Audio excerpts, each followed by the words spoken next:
Malti ji, first of all welcome to INS. Thank you. Malti ji, सबसे पहले आपसे जानना चाहेंगे कि क्या वो रीजन था जो आपको बिग बॉस में, क्योंकि आप इससे ऐसा नहीं कि बिग बॉस में आने के लिए आप फेमस, मतलब बिग बॉस में रहने के लिए आप फेमस हुई हैं। उससे पहले भी आप फेमस थी, आप जो है एक्टर हैं, राइटर हैं, डायरेक्टर हैं। तो क्या जरूरत है आपको बिग बॉस में आने सर मैं पहले ही बोल चुकी हूँ कि ये बहुत बड़ा प्लेटफॉर्म है। आई थिंक आईपीएल के बाद व्यूअरशिप जो है सबसे ज़्यादा इस शो की है। सो अगर अपने आप को आपको जनता तक पहुंचाना है तो इस शो से अच्छा माध्यम नहीं हो सकता। तो पहले कई बार ऑफर हुआ था, बट मुझे कभी हिम्मत नहीं हुई कि मैं जाके झगड़े करूँ, बिकॉज मेरा नेचर नहीं है। बट जब मैंने शो देखा तो मुझे समझ आया कि झगड़े के अलावा भी कंट्रीब्यूशन हो सकता है शो में। और जब मैं वाइल्ड कार्ड गई तो मैंने वाइल्ड कार्ड का मतलब काम समझा कि क्या कंट्रीब्यूशन होता है शो में। और मैं एज़ राइटर डायरेक्टर बखूबी निभा सकती थी वो, और मैंने निभाया भी, तभी मैं टॉप 6 में आ पाई। तो जब मेरे को समझ आया तो मुझे जाना था, बिकॉज़ मुझे बेसिकली जनता से मतलब इंट्रोडक्शन कराना था अपने आप को जनता को, और वो प्यार पाना था जो मुझे मिला। तो आई थिंक यही मेरा पर्पस था और मुझे मिला। आपने मेरी शायरी देखी है? आपने नहीं देखी? आप शायरी देखोगे पता चलेगा। वो शायरी मैंने एंट्री के टाइम पे लिखी थी, मतलब घर में एंटर होने के 1 हफ्ते में लिखी थी, और एविक्शन से 1 दिन पहले मैंने शायरी बोली है। तो मेरा पर्पस वही था जो शायरी मैंने बोली है। तो अगर आप शायरी देखोगे तो ये सवाल नहीं पूछोगे। अगर आप शायरी सुना सकते हैं? अ, अभी नहीं, मतलब एंड में मैं ये बोलती हूँ कि मेरा गेम डिकोड करते रहो आप, हमारा तो इरादा था जनता का प्यार पाना।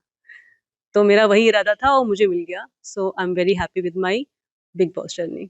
अ, आपकी बिग बॉस की जर्नी की बात की जाए तो हम देख रहे थे कि मतलब आपका पहला, जब आप आई थी वाइल्ड कार्ड एंट्री लेके, तो आप बहुत ही एग्रेसिव मूड में थी, सबके पोल खोल रही थी। तानिया के काफी सारे पोल खोले हैं आपने, कि तानिया के मुंह पे आप बोल रहे थे कि आप बहुत फेकम फाकी कर रही हैं, दर्शकों को सब पता चल रहा है, ठीक है। बट फिर अचानक से आपका गेम इतना जो है रिजर्व क्यों हो गई हैं आप सबसे, और मतलब कि जो हमको मालती दिख रही थी एग्रेसिव, वो एग्रेसिवनेस थोड़ा कम सी हो गई थी हमको। सर मैं ऐसा नहीं कि केवल एग्रेसिव थी स्टार्ट में, आपने 1 घंटे का शो देखा है, बट तब मैं अटैच भी नहीं थी किसी से। मैं शो बाहर से देख कर आई थी और मुझे चेंजेस करने थे कुछ बहुत सारे। तो मैं फ़ोकस थी कि मुझे ये चीज़ें करनी है, ठीक है? और सब लोग लड़ रहे थे मेरे से उस टाइम पे, तो अग्रेशन लड़ाई में निकल रहा था। ऐसा नहीं है कि मैं खुद ही जाके लड़ रही हूँ सबसे, राइट? ऐसा नहीं हो रहा था, कोई लड़ रहा है तो मैं स्टैंड ले रही थी, लड़ भी रही थी वापस। बट धीरे-धीरे क्या हुआ, फिर रिश्ते बनने लगे। फिर जब रिश्ते बनेंगे तभी तो इमोशंस निकलेंगे आपके। तो कोई दोस्त बन रहा है, तो वो मेरे बारे में कुछ बोल रहा है तो मुझे बुरा लग रहा है, ऐसे। तो एक जर्नी रही है। ऐसा नहीं है कि मैं गुस्से वाली हूँ, मैं भी इंसान हूँ, मेरे भी डिफरेंट साइड्स हैं, वो आपको शो में देखने को मिले होंगे। और स्टार्टिंग में होता है, मैं वाइल्ड कार्ड गई हूँ, मुझे चेंजेस करने हैं, सब डिफेंसिव मोड में होते हैं, वहाँ पे अटैकिंग मोड में होते हैं। तो मुझे पता था मैं ये झेलूँगी 1-2 हफ्ते, और वही हुआ। मतलब मेरी बात को कोई सुनने को तैयार नहीं था उस घर में। उनको समझ ही नहीं आ रही थी, क्योंकि वो 1.5 महीने से एक लाइफ जी रहे हैं। तो मुझे कनेक्ट होने में टाइम लग रहा था उनके साथ, क्योंकि उन्होंने अपना घर के रूल्स बना लिए हैं, और जो रूल्स है वो रियल रूल्स थोड़ी हैं, वो तो उन्होंने बनाए हैं। अब मुझे समझ ही नहीं आ रहे रूल्स क्या है, और मैं समझाऊं कैसे कि भाई शो मैं बाहर से देख कर आई हूँ, तुम ये चेंजेस करो। मैं जो बोल रही हूँ वो सुन ही नहीं रहे हैं, वो उसका उल्टा कर रहे हैं। तो मुझे भी तरीके निकालने पड़े कि कैसे मैं चेंजेस लाऊं शो में। तो वो सेट होने में लगता है टाइम, ये सब बहुत कॉमन चीज़ है, ऐसी कुछ नया नहीं हुआ मेरे साथ। बट हाँ ये है कि जिनको दोस्त माना वो दोस्ती नहीं निभाई उन लोगों ने। तो वो एक था। बाकी तो नॉर्मल था यार, ऐसे डिफरेंट टाइप ऑफ इमोशंस निकले शो में। बात की जाए घर की, तो मतलब व्यूअर्स ने नोटिस किया कि एक कंफर्ट लेवल आपका, आपके और प्रणीत के बीच में बन गया था। तो how would you describe your equation with him personally? Personally आप पर्सनली तो देख रहे थे आप 24 घंटे। तो मतलब अच्छा दोस्त था वो। उसने जब भी मेरी तबीयत खराब हुई, उसने मेरा ध्यान रखा। मैंने भी उसका ध्यान रखा, मैं उसको खाना बना के खिलाती थी। तो दोस्ती थी। एम्पैथेटिक इंसान है और मैं भी एम्पैथेटिक हूँ। तो अ, दोस्ती थी हमारा, उसका एक सेंस ऑफ ह्यूमर है प्रणीत का, जो मुझे पसंद है। मैं भी फ़नी हूँ, तो अब फ़नी इंसान से फ़नी बातें करोगे तो और अच्छी बातें होंगी, राइट? किसी को मेरी बातें समझ ही नहीं आएँगी तो कन्वर्सेशन कैसे होगा, बैंटर कैसे हो पाएगा? सो बातें करना पसंद था, वो एक कहानी सुना रहा है, मैं कहानी सुना रही हूँ अपनी। वो हँस रहा है, मैं भी हँस रही हूँ, वो उसको हँसा रही है, वो मुझे हँसा रहा है। सो एक क्यूट फ्रेंडशिप थी, इससे ज़्यादा कुछ नहीं था, क्योंकि मैंने कभी ऐसा इंडिकेशन नहीं दिखाया, उसने भी नहीं किया। सो बाकी जनता को पसंद आया, बहुत अच्छी बात है, बट ऐसे तो रिलेशनशिप वाली बात नहीं की थी हम लोगों ने, दोस्ती वाली चल रही थी। आप जब एविक्ट हुई तो प्रणीत जो है बहुत ही इमोशनल हो गए और रो भी रहे थे। तो डू यू फील कि मतलब कि ये इमोशन डीपर थे उनके इसमें towards you, was it friendly regret? Sir उसके बाकी लोगों के इमोशंस कैसे थे तो मुझे पता नहीं है। रिग्रेट तो था, उसने बोला था कि घर में कोई उससे अच्छे से बात नहीं करता था। अ, उसका क्या वो आप उससे पूछना, ठीक है, वो रियल थे कि नहीं। अगर मैं उसकी जगह होती तो शायद मुझे भी दुखी होता कि हम इस एंड पे नोट इस नोट पे एंड कर रहे हैं चीज़ें। सैड होगा वो, जेन्युइन ही होगा, नाटक तो नहीं कर रहा था। बट मैं इस चीज़ को देख के सब भूल जाओ, माफ़ कर दूँ, वो भी नहीं हो सकता। जैसे कि मैं शायरी बोल रही हूँ, सबको बोल रही हूँ कि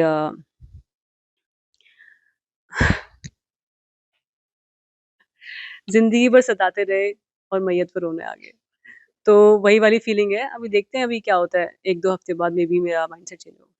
एक कन्वर्सेशन ये भी बहुत उठी बिग बॉस के हाउस में कि जब आपका सेक्सुअल प्रेफरेंस के ऊपर बात हुई, तो आपको ये चीज़ कितनी इफ़ेक्ट हुई इमोशनली जब आपको पता चला कि ऐसे-ऐसे हो रहा है, आपके भाई ने भी आके बताया आपको, तो कैसे इमोशनली आपको इफ़ेक्ट हुई और घर से आने के बाद कैसा इफ़ेक्ट? मेरे को बिल्कुल भी इमोशनली कोई इफ़ेक्ट नहीं किया उस चीज़ ने, टू बी ऑनेस्ट। मुझे मैम के सॉरी ज़्यादा इफ़ेक्ट करते थे जिस तरीके से सॉरी बोलती थी। क्योंकि उनका कभी सॉरी में कभी सॉरी फ़ील नहीं हुआ मुझे। दूसरा मेरी फैमिली को इफ़ेक्ट ज़्यादा हुआ। क्योंकि अगर किसी के बारे में बोला जा रहा है, जो कि इन्फॉर्मेशन सही भी नहीं है। घर में एक इंसान ने नहीं पूछा मेरी क्या प्रेफ़रेंस है, सेक्सुअल प्रेफ़रेंसेस, क्योंकि सबको पता था मैं क्या हूँ। पर वो शो के लिए कुछ भी बोल रहे हैं, किसी भी लेवल तक जा रहे हैं। अगर नहीं होता तो मुझसे पूछते, राइट? एक इंसान ने नहीं पूछा मेरे से। और मैं सोच रही हूँ कि ये गाली कब से हो गई या कोई डिमीनिंग चीज़ कैसे हो गई कब से? अगर मैं होती लेस्बियन तो मैं बोल देती मैं हूँ। मैं स्ट्रेट हूँ, वो पूछ ही नहीं रहा कोई मेरे से, अपने स्टेटमेंट खुद बताए जा रहे हैं। तो उनकी मेंटालिटी दिखाता है, ये मेरी नहीं दिखाता।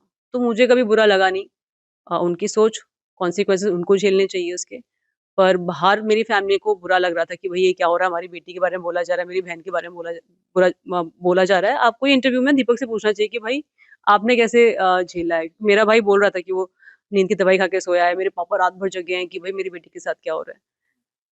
आपके फादर की बात की जाए तो उन्होंने एक इंटरव्यू में कहा कि अच्छा हुआ दीपक ने पार्टिसिपेट किया फैमिली वीक में, क्योंकि अगर वो रहते तो मोनिका सदानंद को बराबर मतलब कि उस कमेंट के बारे में जो है बराबर काउंटर अटैक करते हैं उस चीज़ के बारे में, तो क्या कहेंगे उसके बारे में? सर मैं पापा का मतलब बताती हूँ पहले। मेरे पापा भी थोड़ा हैं इमोशनल, मेरे को लेके तो बहुत ही हैं। प्रैक्टिकल इंसान है बट मेरे को लेके बहुत इमोशनल है, मैं बेटी हूँ। तो पापा का मतलब ये था सी मेरे पापा क्रिकेट कोच हैं। वो दिन में ना 200-300 बच्चों को डाँटते हैं, ठीक है? तो उनको था कि जैसे दीपक ने पॉइंट रखा है, मतलब मेरा भाई तो हर्ट हुआ था पर एक बाप कितना हर्ट हुआ होगा, राइट? तो वो शायद उस वे में नहीं रख पाते क्योंकि वो सेम एज ग्रुप के भी हैं, ठीक है? और मेरे पापा को ऐसे आके डाँटना तो है नहीं किसी को, पर पापा का नेचर भी है कि पापा अगर उन्होंने कोई काउंटर किया होता मैम ने, तो पापा बोलते कि आपने गलत किया ऐसे करके। मेरे भाई ने क्योंकि वो पब्लिक स्पीकिंग में है, he is a public figure, he knows how to put his point forward better than पापा। पापा कैमरा शाई हैं, बहुत ज़्यादा कैमरा शाई हैं। तो पापा को था कि मैं जाके कैसे बोलूँगा और हर जगह कैमरेज़ होते हैं वहाँ पे। तो पापा को प्रेशर नहीं चाहिए होगा और पापा को लगा दीपक बेटर है, तो पापा का ये पॉइंट है, जो पापा जब ये बोल रहे हैं चीज़। टुवर्ड्स द एंड हमने देखा कि आपकी और तानिया की बॉन्ड जो है काफ़ी स्ट्रॉन्ग हो गई थी और कई लोगों को ये चीज़ बहुत क्यूट सी लगी। तो अब क्या मतलब क्या चेंजेस अचानक से आ गए आप दोनों के बीच में? मतलब कि पहले जब स्टार्टिंग में आप आई थी तो इतने जो है झगड़े हो रहे थे आपके बीच में और मतलब इतना कन्फ्रंटेशन हो रहा था आप लोगों के बीच में और फिर अचानक से इतनी दोस्ती कैसे हो गई? सर मैंने शो में कभी नहीं कहा कि मेरी दोस्ती हुई है। उल्टा जब वो बोल रही थी दोस्त बन गए, मैंने कहा दोस्ती का नाम नहीं देते हैं। यहाँ पे दोस्त बन के ही लोग छुरा घोंपते हैं। एक काम करते हैं, हम अच्छा टाइम स्पेंड करते हैं, अच्छी बातें करते हैं। और वो लड़की अच्छी बातें कर रही थी मेरे से, मैं भी उससे अच्छी बातें कर रही थी। सो अ, उसको दोस्ती का नाम ना दें क्योंकि मैंने कहा था कि अगर तू झूठ बोलेगी तो मैं कॉल आउट करूँगी तुझे, और मैं उसकी टाँग भी खींचती थी साथ में बैठ के। सो बहुत अच्छा बैंटर था। इंटेलिजेंस का भी था उसमें साइड। उसमें थोड़ा कुछ बोल रही है तो टाँग भी खींच रही है, वो मेरी खींच रही है, तो वो सब फन था। तो मेरा अच्छा लग रहा था, टाइम स्पेंड करना मैं कर रही थी, तो वही था। अ, कई लोगों को ये भी मानना है कि प्रणीत जो है स्ट्रैटेजिकली उसने अभिषेक को जो है एविक्ट करवाया, क्योंकि उसका उनको जो है लग रहा था कि बहुत ज़्यादा कॉम्पिटिशन है उनका और अभिषेक का। सर ये मैं तो शो में ना बहुत बार बोल चुकी हूँ। मुझे बाहर आके सेम बातें नहीं करनी है। आप इसमें क्लिप भी कटे होंगे, तो हो गया अभी मेरा बिग बॉस वाला अंदर का चला गया। अब मैं वो जस्टिफ़ाई करूँगी मेरे स्टेटमेंट जो मैंने दिया और बाहर मतलब किसी ने बताया नहीं है, मैं वो स्टेटमेंट जस्टिफ़ाई करना चाहूँगी। प्रणीत ने क्या किया वो शो में बोल चुकी हूँ, दोबारा नहीं बोलना। अ, कई आप जब अभी बाहर आई हैं तो आपको एक बिगर पिक्चर दिख रही है, तो what who do you feel that who is the most deserving और कौन विनर ट्रॉफी लेके जा सकता है? सर किसी का गेम बहुत एथिकल होता तो शायद मैं उसका नाम ले रही होती, बट मेरा पर्सनल फेवरेट कोई नहीं है। आई एम वेरी न्यूट्रल। मेरे लिए पांचों बराबर हैं। उसमें से कोई भी जीते, जनता जिसको पसंद करती है उसको जिताए। I accept that great gracefully. मुझे कोई गिले शिकवे नहीं है विनर से। बस मेरे को अपना फेवरेट नहीं बताना, बिकॉज एक्चुअली नहीं है मेरा। और मैं मजाक भी नहीं कर रही हूँ, डिप्लोमेटिक भी आंसर नहीं दे रही हूँ। मेरे को फीलिंग ही नहीं आ रही किसी के लिए। जिसको जीतना जीतो, मेरे को कोई फर्क नहीं पड़ता। अच्छा, कई लोगों का ये भी मानना है कि आप जो है कन्फ्रंटेशन से चली जाती थी, मतलब जो कन्फ्रंटेशन करता था वही आपको, तो ये आपको मतलब कि some viewers connected it to childhood trauma of fear of confrontation. So how true is that, और इमोशनल प्रोसेस क्या था आपके इस मोमेंट? सर मेरे ना चाइल्डहुड ट्रॉमास बहुत रहे हैं लाइफ में, पर मैं इस एज तक डील कर चुकी हूँ सबसे। मैं मेडिटेशन करती हूँ और मैं 4 साल से ना यही कर रही हूँ। So I am done with that. मैं नए ट्रॉमास लेके आई हूँ बिग बॉस से, उससे डील करना है मुझे। और आप मेरे से बात कर रहे हो, आप मेरे इंटरव्यूज़ देखोगे, क्या आपको लगा है कि कन्फ्रंटेशन से मुझे डर लगता है? क्या आपको लगा है मैं वर्कआउट करती हूँ? शो में क्या इमेज बनी है, शो कैसे काटा गया है, और शो का एक फॉर्मेट है। मुझे टाइम लगा सेट होने में और कुछ चीज़ें करने में, 1 महीना लगा। उसके बाद आपको मेरा नेचर दिखा होगा, क्या वो सेम मैच कर रहा था? नहीं कर रहा था ना। तो भाई समझो मैं मिड सीज़न गई हूँ, टाइम लगता मुझे सेट होने में। पूरा घर मेरे से लड़ रहा है, आपसे एक इंसान लड़े आप गुस्से में आ जाते हो। पूरा घर लड़ रहा है, मुझे कुछ भी बोले जा रहा है और मैं डिग्निटी मेंटेन कर रही हूँ। क्रेडिट पहले तो मुझे दो आप, तारीफ़ करो मेरी कि मैंने मेंटेन किया कि डिग्निटी। Thank you sir. तो ये सही सवाल है और एप्रिसिएशन है मेरे गेम का। एक वो चीज़ थी कि मुझे ना मैंने बचपन से बहुत झगड़े देखे हैं। आई थिंक आप उसकी बात कर रहे हो। मैंने एक स्टेज फियर की बात की थी, आई थिंक उसकी बात नहीं कर रहे आप, झगड़ों की बात कर रहे हो। मैं जाट हूँ। जाटों में झगड़े करने से कोई प्रॉब्लम नहीं होती है, टू बी ऑनेस्ट। बहुत स्ट्रेट फॉरवर्ड बहादुर लोग होते हैं। मैनिपुलेटिव टैक्टिक्स नहीं अपनाते हैं, सीधे-सीधे आपको चैलेंज करते हैं फेस पे, राइट? वो मेरा नेचर है। मैं जो भी करती हूँ दिल से करती हूँ। बट जहाँ पे भी आती है नॉनसेंस झगड़े की, कि आप रिपीटेड, और सारे झगड़े नहीं किए, 4-4 घंटे झगड़े किए मैंने, और वो सेम बातें बोले जा रहा है, कोई बोले जा रहा है, कोई बोले जा रहा है, आप क्या करोगे? वॉकआउट ही करोगे ना। पर कभी ऐसा हुआ है कि मैंने स्टैंड नहीं लिया कभी अपनी बात के लिए, कभी किसी इंसान के स्टैंड नहीं लिया, किसी को चीट किया, किसी के बैक बिचिंग की मैंने नहीं की, कि मैं ऐसी हुई ही नहीं। अब नॉनसेंस झगड़ा कैसे झेलोगे आप?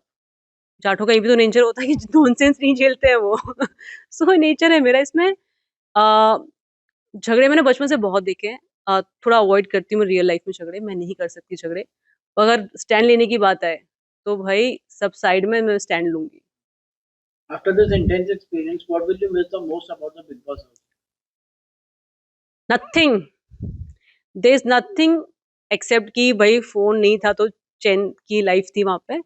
कुछ नहीं मैं मिस करने वाली हूँ बिग बॉस से। बट मैं बिग बॉस से जो मेरा जर्नी का टेक अवे है, जो मुझे जनता का प्यार मिला है, वो मिस क्यों करूँगी? वो तो मेरे साथ आ रहा है ना। तो वो टेक अवे है, और बाकी मिस तो मैं कुछ नहीं करने वाली एक्सेप्ट कि फ़ोन के बिना लाइफ़ ज़्यादा अच्छी थी। Okay, whom do you think you would never meet post Big Boss finale? Any contestant of Big Boss 20? Sir मैं काफ़ी सारों से नहीं मिलूँगी, ना मिलना चाहूँगी, नाम छोड़ दीजिए। लास्टली क्या मैसेज देना चाहेंगे अपने फैंस थैंक यू एवरीवन, मुझे प्यार देने के लिए, सपोर्ट देने के लिए। स्पेशली जब मेरे पास उस घर में सपोर्ट नहीं था, आप लोग मेरा सपोर्ट बने बाहर। और बाहर का मुझे सपोर्ट पता नहीं चल रहा था, बट मेरी फैमिली को बहुत सपोर्ट मिला इस चीज़ से, क्योंकि they were going through a lot. जो भी घर में हो रहा था, मेरे को तो घर का पता था, बाहर का तो मेरी फैमिली ने झेला है। तो तब आप लोगों ने मेरे लिए स्टैंड लिया, मेरे को समझा, और मैं जैसी हूँ वैसा एक्सेप्ट किया। तो I think this is the biggest and the greatest take away from this show, and thank you so much.